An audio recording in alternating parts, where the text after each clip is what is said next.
நான் ஒரு விஷயம் சொல்கிறேன், கேட்குறியா? உன் போலீஸ் ஃப்ரெண்டு கெஞ்சி கதறி அழுது செத்தான் தெரியுமா உனக்கு? சண்டையே போடாமல் செத்து போனான். Surprising for a policeman. அவங்களே ஏன்டா கொன்ன? ஓ, அது தெரியாது உனக்கு? அவனால் அவன் பொண்ணு செத்தான், அவன் பொண்ணால் அவன் செத்தான், உப்புக்கு சப்பானி மாதிரி அவன் பொண்டாட்டி செத்தான். ராணி எனக்கு பிடிக்கல, அவ்வளோதான். அவள் ஆட்டியோட எனக்கு பிடிக்கல, அடிச்சான். அத்தோட விட்டுருக்கலாம், அதை அவன் பண்ணலை. போலீஸ்கார புத்தியை காமிச்சான், அதுதான் அவன் பண்ண தப்பு. எனக்கு பிடிக்காத விஷயம் அதுதான். பயம் வேற. I have a problem with people like that. 3 வருஷமா நான் கொலை பண்ணவே இல்லை. சில பேர் தம் அடிக்கிறது நிறுத்தணும்னு நினைப்பானுங்களே, அந்த மாதிரி நான் கொலை பண்ணதை நிறுத்தணும்னு நினச்சேன். போலீஸ் ஸ்டேஷன் அன்னைக்கு ராத்திரி எனக்குள்ள இருந்த மிருகத்தை வெளியே கொண்டு வந்தானுங்க.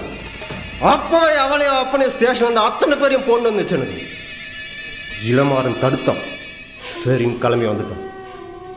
இங்கே வந்ததுக்கப்புறம் கொலவரி இடங்கள்ல we wanted to go on a spree, a killing spree, so to speak, and so we did. ராணியோட வேரில் ஆரோக்கியராஜ் வீட்டு வாசம் முன்னால் தொங்க விட்டு நல்லா டச்சாக இருக்கும்னு நினச்சி தான் தொங்க விட்டேன். கிளம்புறதுக்கு முன்னாடி ஆரோக்கியராஜ் இந்த அழியையும் ஸ்டேஷன்லேருந்து அத்தனை பேரையும் கொல்லணும்னு நினச்சேன். அப்போ தான் உன்னோட என்ட்ரி. நீ வந்த உடனே தோண்ட ஆரம்பிச்சிட்ட, அப்புறம் பார்த்துக்கலான்னு வந்துட்டோம். இங்கே அந்த ஆள் ஆரோக்கியராஜ் வந்தான்னு தெரிய வந்துச்சு. அடுத்த நாள் அவனையும் பொண்டாட்டியும் போட்டோம். நான் பண்ண ஒரே தப்பு போலீஸ் டை அந்த விரலை தொங்க விட்டது. எவ்வளோ நல்ல டாக்டர்ஸ் தெரியுமா நாங்கள்? சீரியஸ்லி, இந்த மாதிரி ஒரு காம்பினேஷன் கேள்விப்பட்டிருக்க?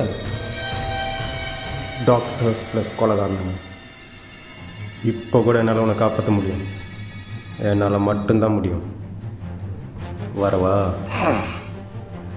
விட மாட்டல. எல்லாம் நல்லா போயிட்டு இருந்தது. இப்போ நீ வந்ததுனால உலகத்துக்கு எங்களை பற்றி தெரிய வரும்.